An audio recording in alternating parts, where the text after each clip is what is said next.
¿Cuántas veces tenemos que regresar a la cruz? Quiero compartir parte del tema 1, un poquito aquí. Y es que la ley existió hasta que Jesús fue crucificado. La ley existió hasta que Jesús fue crucificado. Jesús condenó la maldición de la ley del pecado en la cruz. Pero antes que eso pasara, en el tiempo de Jesús, antes que Jesús muriera, pudiera su vida en la cruz, la ley existía. Y había 3 personas que eran malditas. 3 personas que eran malditas. Mira el que está a su lado, le veo triste. Había 3 personas que eran malditas. El primer grupo de estas personas era los cojos, los paralíticos eran malditos, los ciegos, los que nacían con labios leporinos, los locos eran malditos, los que nacían con síndrome de Down eran malditos, los que nacían con defectos en los testículos eran malditos. Los hijos que habían sido procreados fuera del matrimonio, en fornicación, se les llamaba bastardo y eran inmundos. Todos estos eran el primer grupo de personas que eran malditos.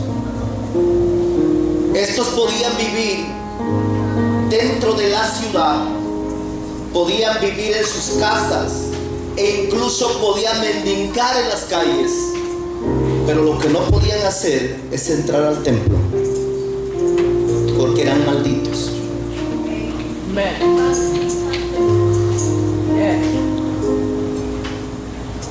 Por eso Jesús,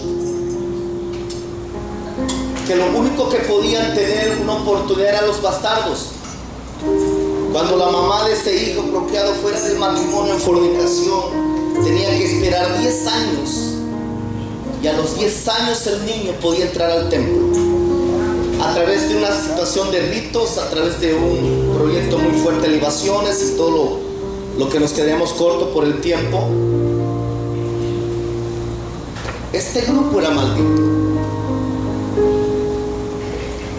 Por eso la prioridad de Jesús fue traer sanidad a todas estas personas cuando anduvo en la tierra. Cuando Juan mandó a preguntar a Jesús si él era el Cristo, Jesús le contestó esto en Mateo capítulo 11, verso 4. La prioridad de Jesús fue venir a traer sanidad a esta gente que no tenía esperanza porque estaban malditos.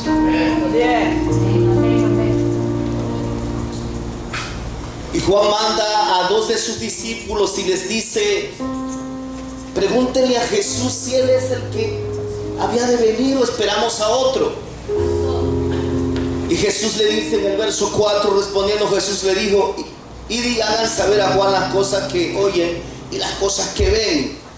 Los ciegos ven, los cojos andan, los leprosos son limpiados, los sordos oyen, los muertos son resucitados y sobre los pobres es anunciado el evangelio.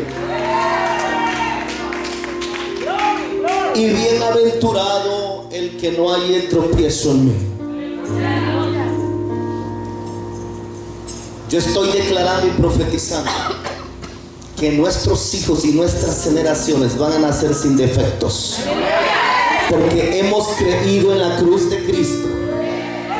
Hemos roto las maldiciones en el nombre del Señor. Y si alguien de nuestra generación rompe el pacto, pagará el precio. Gracias por su entusiasmo.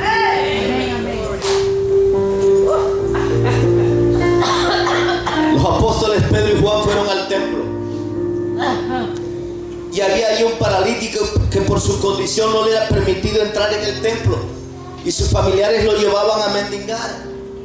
Todos los días que había servicio en el templo de la hermosa lo ponían allí.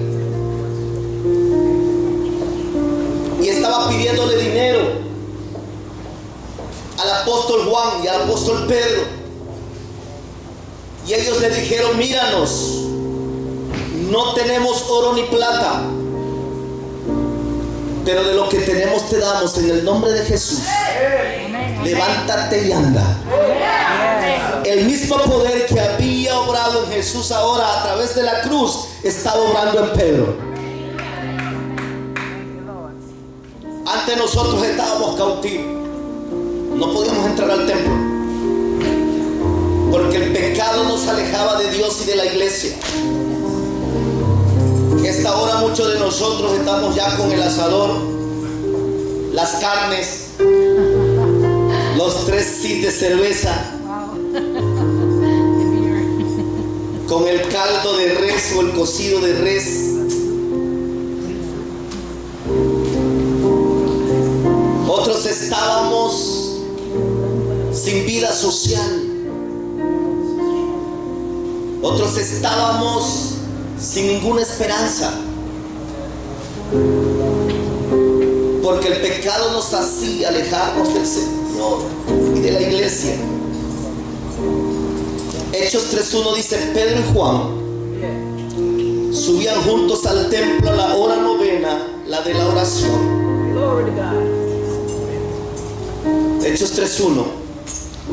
El verso 2 dice, enseña: y era traído un hombre cojo de nacimiento, a quien ponían cada día en la puerta del templo, que se llamaba La Hermosa, para que pidiese limosna de los que entraban en el templo.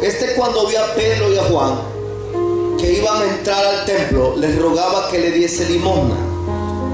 Verso 4: Pedro con Juan, fijando en él los ojos, le dijo: míranos. Entonces él les estuvo atento, esperando recibir de ellos algo. Mas Pedro dijo: no tengo plata ni oro, pero lo que tengo te doy. En el nombre de Jesús de Nazaret, levántate y anda.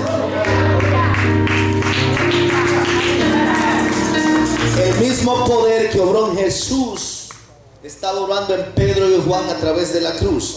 Y ahora rompió la maldición. Cuando tú miras a la cruz se rompen las maldiciones. Cuando tú miras a la cruz hay sanidad. Cuando tú miras a la cruz hay resurrección. Cuando tú vuelves a la cruz, y cuantas veces necesitemos volver a la cruz, lo vamos a hacer. Hay personas que están enfermas por mucho tiempo. Hay personas que tienen problemas por mucho tiempo, pero no quieren volver a la cruz. Y no pueden ser sanados. El verso 7 dice: y tomándolo por la mano derecha le levantó, y al momento se le afirmaron los pies y tobillos, y saltando se puso en pie y anduvo y entró con ellos al templo. Aleluya. Diga conmigo: libre. Toca a alguien, dile: eres bienaventurado porque puedes entrar al templo. Por la cruz de Cristo y su resurrección somos libres. Puedes entrar al lugar santísimo de Dios. No falte, diga, no falte a los servicios. Y saltando se puso en pie y anduvo y entró con ellos en el templo. ¿Cómo entró en el templo? Andando y saltando y alabando a Dios. ¿Qué tienes que hacer, iglesia? Eres libre. Y todo el pueblo lo vio andar y alabar a Dios, y le reconocían que era el que se sentaba a pedir limosna a la puerta del templo, La Hermosa, y se llenaron de asombro y espantados por lo que había sucedido. ¡Qué poderoso! El primer grupo de malditos en el tiempo de Jesús en la ley, Dios los sanó y rompió la maldición sobre ellos. Los segundos que estaban malditos eran los leprosos. El segundo grupo de malditos en el tiempo de Jesús eran los leprosos. Los leprosos eran considerados mucho más malditos que los primeros, porque no solo nacían bajo pecado, sino que la lepra podía infectar a otros, podía infectar la ciudad. Era una maldición mucho más grande. ¿Alguien está comprendiendo esto? Por eso a estos no se les permitía vivir en la ciudad y eran expulsados fuera de la ciudad. Porque ¿sabe qué es lo que saca a un cristiano de la iglesia? La lepra, el pecado. El pecado te va alejando a que no vengas al templo. El pecado te va alejando a que no vengas a la iglesia. El pecado te dice: sabes que no vayas, y cuando vienes a ver, usted ya no llega. Gracias por su entusiasmo.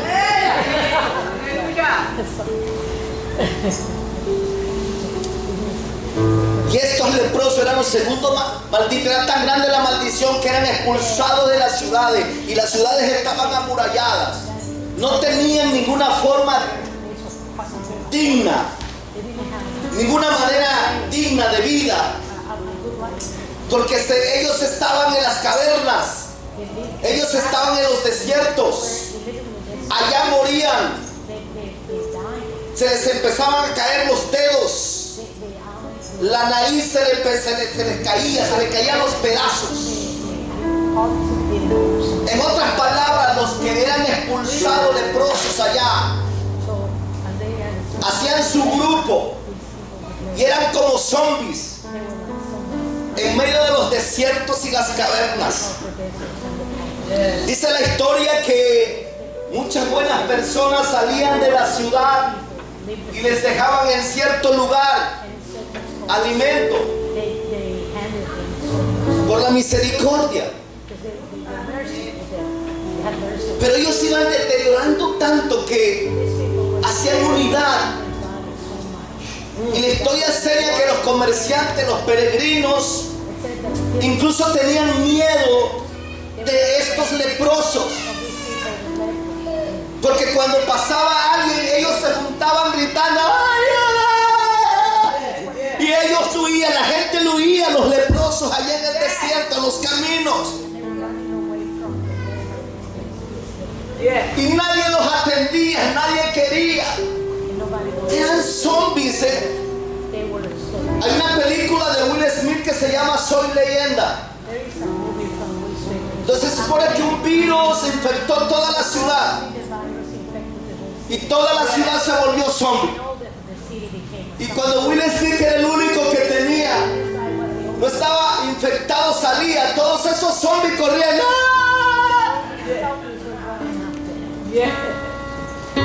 Ese es el cuadro que pasaba con los leprosos, los malditos leprosos en el desierto. Pero un día Jesús iba entre Galilea. Y Jesús va ahí, le sale al encuentro a Jesús. Y le dice: Jesús, hijo de David, ten misericordia de nosotros. ¿Cuántos están acá? ¿Cuántos están acá? Lucas 17, 11. Yendo Jesús, Lucas 17, 11. Yendo Jesús a Jerusalén, pasaba entre Galilea y Samaria. Y al entrar a una aldea le salieron al encuentro 10 leprosos, los cuales se pararon desde lejos y alzaron la voz diciendo: Jesús, Maestro, ten misericordia de nosotros. Jesús le dijo: vayan y muéstrense a los sacerdotes. Y aconteció que mientras iban, fueron limpiados. Yo soy expositor y hoy estoy dando una reflexión, pero quiero soltar algo acá. ¿Por qué Jesús los manda con el sacerdote si a ellos no les es permitido entrar en la ciudad?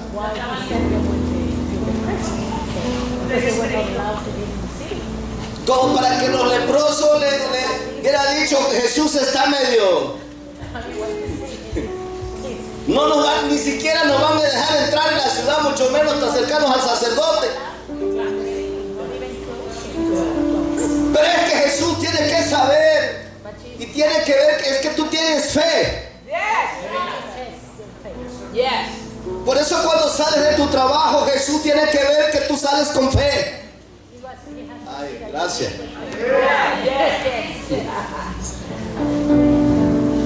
Cuando tú vienes a la iglesia, Jesús tiene que ver que tú vienes con fe para bendecirte. Cuando tú emprendes algo, Jesús tiene que ver que tienes fe para hacerlo. Jesús necesitaba ese gramo de fe, porque 100 gramos de fe equivalen a 1 tonelada de palabras.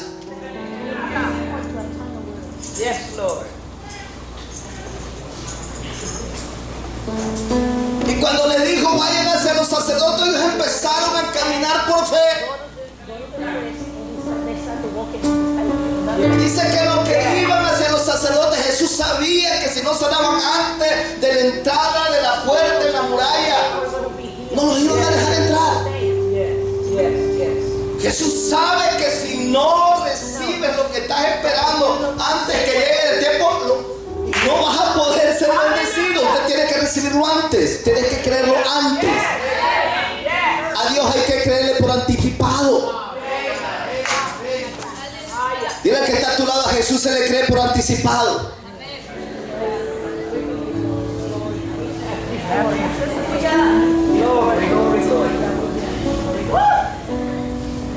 Y mire, aquí está el problema. Verso 15. Entonces uno de ellos, viendo que había sido sanado, volvió glorificando a Dios a gran voz. Y se postró rostro a tierra a sus pies, dándole gracia. Y este era samaritano. Bienaventurado tú que estás fiel acá, porque estás dando gracias a Dios, porque valoras la cruz, porque sabes desde que sales de tu casa el domingo que algo Dios va a hablar a tu vida, que hay una palabra que puede cambiar tu historia. Ojo, yo este año empecé con amigos y terminé sin ellos porque eran amigos míos, pero ellos no eran amigos de mi propósito, no eran amigos de mi visión. Y si tú caminas con gente que está en la visión, y si tú caminas con Dios, con lo poco que te queda, eso poco que te queda, Dios lo va a tomar para levantarte de nuevo y para hacer cosas importantes.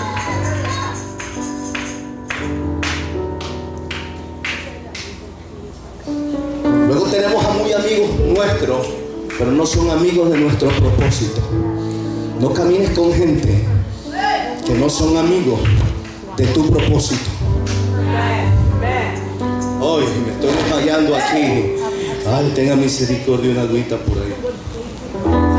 Los terceros malditos. Tengo 10 minutos y va a estar hasta las 12.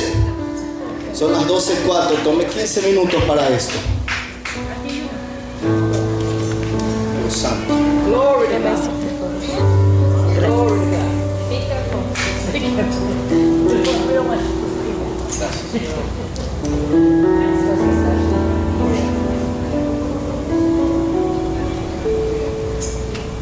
Los terceros malditos de ese tiempo eran los que eran colgados en una cruz. Estos ni siquiera, no solo no podían vivir en la ciudad, no solo eran expulsados, tenían que ser asesinados. El tipo de muerte más grande de la persona más maldita era quien era crucificado en una cruz. Y la historia dice que cuando alguien pasaba por esos lugares donde crucificaban a la gente, no se atrevían ni siquiera a mirar hacia arriba. Pon la cruz, por favor. No, pon la otra cruz. Dice que la gente pasaba. Y en ese tiempo de Jesús la cruz era tanta maldición, era símbolo de maldición tan fuerte, que cualquiera, ponme las 3 cruces que ponías antes, que esa cruz en el tiempo de Jesús, no, había 3 cruces, creo que es esa, las 3 que ponías. En esa cruz, en el tiempo de Jesús, mirar esa cruz era símbolo de maldición. Nadie se atrevía a mirar esa cruz, porque esa cruz simbolizaba maldición y estaba asignada y preparada para las personas más malditas. Incluso la historia narra que había personas que tenían miedo a ese objeto llamado cruz. Pero después que Jesús murió en esa cruz, todo el que mire esa cruz ve bendición. Jesús cambió la perspectiva de ver. Incluso hasta los de la 14. Los sacerdotes que hacen exorcismo, luego agarran su cruz y se la ponen a él endemoniada. Porque la cruz representa bendición. Y todo aquel que hoy mira la cruz, con tan solo mirar, tiene un pensamiento que en esa cruz Cristo dio su vida por usted. Cristo dio su vida por ti. Cristo dio